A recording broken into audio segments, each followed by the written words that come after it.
দিদি আসবে অপেক্ষায় সব দাঁড়িয়ে আছে। এই একজন দুজনে মিলে দাঁড়িয়ে আছে।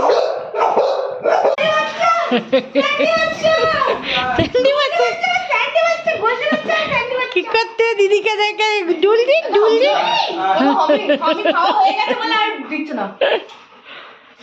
চলে গেলাম, টাটা দিবাই, টাটা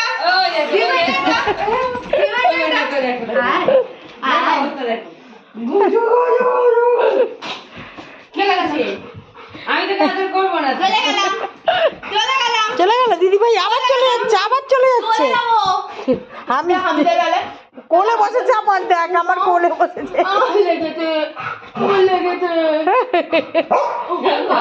গেছিস কেন? হ্যাঁ, ওকে ছেড়ে গেছিস কেন? হ্যাঁ, ওকে ছেড়ে গেছিস? হ্যাঁ।